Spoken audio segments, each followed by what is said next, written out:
28 جنوری 2024 جامعہ مسجد اللہ والے مولانا محمد اسلم صاحب درس قرآن پاک کرنے لگے ہیں۔ قل انی نہیت ان اعبد الذین تدعون من دون اللہ لما جاءنی البینات من ربی وامرت ان اسلم لرب العالمین والذی خلقکم من تراب ثم من نطفة ثم من علقة ثم یخرجکم طفلا ثم لتبلغوا اشدکم ثم لتكونوا شيوخا ومنكم من يتوفى من قبل ولتبلغوا أجلا مسمى ولعلكم تعقلون صدق الله العظیم۔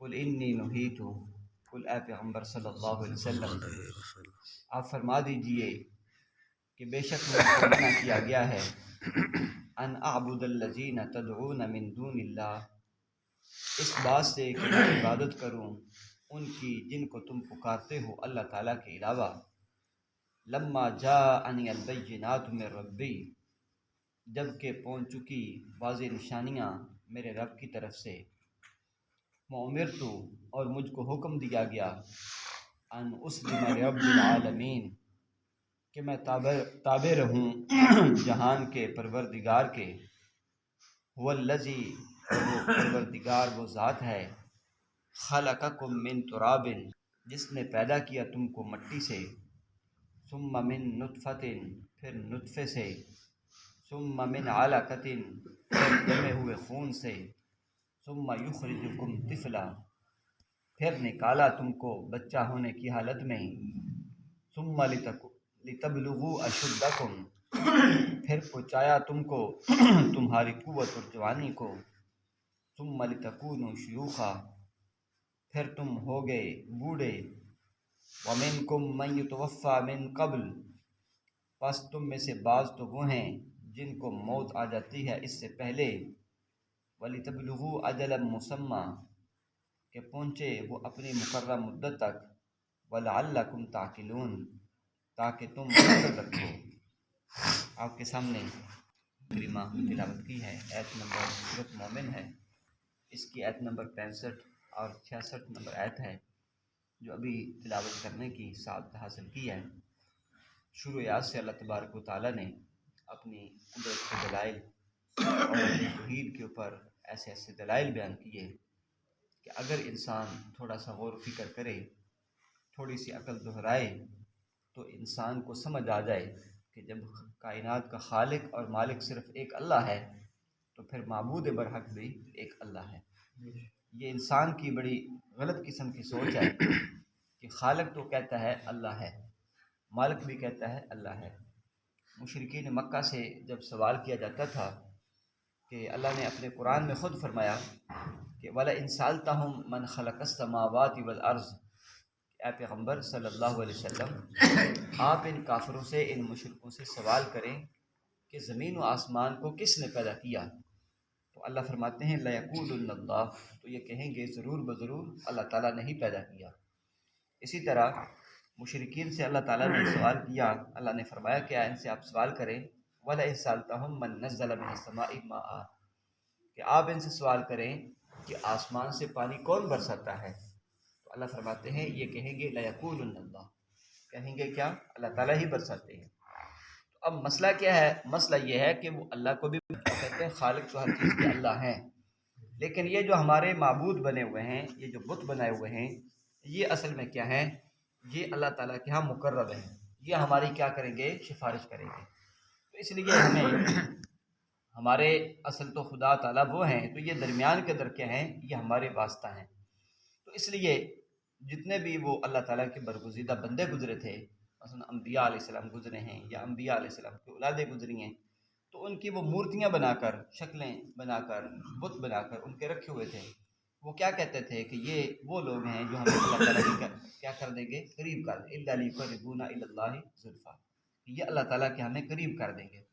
تو یہ اصل کے اندر یہ بیماری تھی، حالانکہ انسان مسلمان کا نظریہ کیا ہے؟ خالق صرف اور صرف ایک اللہ ہے، مالک صرف اور ایک اللہ ہے، معبود بھی کیا ہیں؟ صرف ایک اللہ ہے، اللہ کے علاوہ کوئی معبود نہیں، لا الہ الا اللہ، اللہ کے علاوہ کوئی معبود نہیں ہے، لا معبود الا اللہ، لا مسجود الا اللہ، لا الہ الا اللہ، یہ ہے مسلمان کا اصل نظریہ۔ تو قرآن پاک کو جب ہم غور کے ساتھ پڑھتے ہیں تو ہمیں یہی نظریہ ملتا ہے کہ اللہ کے سوا کوئی معاملہ کے علاوہ کوئی مسجود نہیں ہے، سجدے کا کوئی لائق نہیں ہے، جو کچھ بھی ہے وہ اللہ کی ذات ہے۔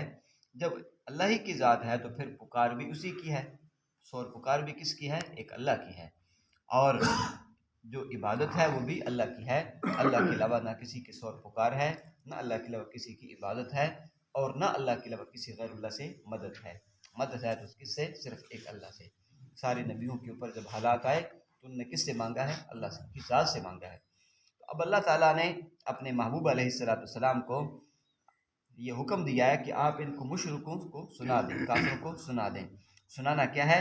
اللہ نے فرمایا کہ کل، اے پیغمبر صلی اللہ علیہ وسلم آپ سنا دیں، آپ کہہ دیں، انی نہیت، بے شک مجھ کو منع کیا گیا ہے، ان اعبد الذین تدعون من دون اللہ، کہ میں عبادت کروں ان کی جن کو تم اللہ کے علاوہ پکارتے ہو۔ اب ظاہر بات تھی کہ اب یہ پکارنا بھی غیر اللہ کو، دیکھو اللہ نے کیا نہیں کہا کہ تعبدون من دون اللہ، جن کی تم اللہ کے علاوہ عبادت کرتے ہو، بلکہ حکم کیا کہ تدعون من دون اللہ، اور تدعو دعا یدعو سے ہے، اس کا معنی دعا کرنا، پکارنا ہے۔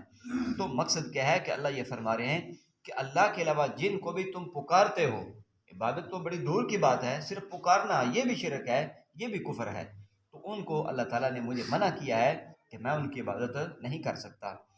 تو کس لیے نہیں کر سکتا؟ لما جانی البینات من ربی، جب کہ میرے رب کی طرف سے واضح دلائل میرے پاس آ چکے ہیں، اور اس دلائل کے اندر کیا ہے؟ مجھے حکم دیا ہے کہ عبادت صرف کس کی ہے؟ ایک اللہ کی ہے۔ انسان کے پاس علم نہ ہو، انسان جاہل ہو، تو پھر تو کیا ہے؟ ایک خدا نہیں تھا جی۔ اور جب انسان کو علم ہے اس چیز کا، سب کچھ ادراک ہے انسان کو، اس کے باوجود انسان جو ہے وہ غفلت کرتا ہے، لاپرواہی کرتا ہے۔ انسان کیا کہتا ہے؟ مجھے پتہ نہیں ہے۔ بہت ساری آپ سڑک کے اوپر جاتے ہیں تو آپ قانون کی خلاف ورزی کرتے ہیں، اور آپ کیا کہتے ہیں؟ جناب مجھے پتہ نہیں تھا، مجھے قانون کا پتہ نہیں تھا۔ تو وہ کیا کہتے ہیں؟ تو آپ کو اگر پتہ نہیں تھا تو پھر سڑک کے اوپر گاڑی کو لے کر چڑھے کیوں ہیں؟ تو آپ کو پتہ ہونا چاہیے تھا کہ آپ جس ملک کے اندر جس سڑک کے اوپر جا رہے ہیں تو اس کا آپ کو علم ہونا چاہیے قانون کا۔ اسی طرح اللہ تعالیٰ کے علم کو نہ جاننا تو یہ بہت بڑی غفلت، لاپرواہی ہے۔ انسان یہ کہ مجھے علم نہیں تھا، انسان کہ مجھے علم نہیں تھا۔ ہاں چلو، انسان کے پاس علم نہ ہو یہ بھی ایک عذر ہے، شریعت کے اندر ایک عذر ہے، لیکن جب انسان کے پاس علم آ گیا پھر اس کے بعد عذر ختم ہو گیا۔ اللہ فرماتے ہیں کہ آپ ان سے کہہ دیں کہ اللہ تعالیٰ نے مجھے منع کیا ہے کہ جن کو تم پکارتے ہو میں ان کی عبادت کروں۔ مجھے تو حکم کیا ہے کہ ایک اللہ کی عبادت کروں، اللہ کے علاوہ کسی کی عبادت نہ کروں۔ آگے اللہ تعالیٰ فرماتے ہیں لما جاءنی البینات من ربی، جب کہ واضح دلائل میرے پاس میرے رب کی طرف سے مسلم لرب العالمین۔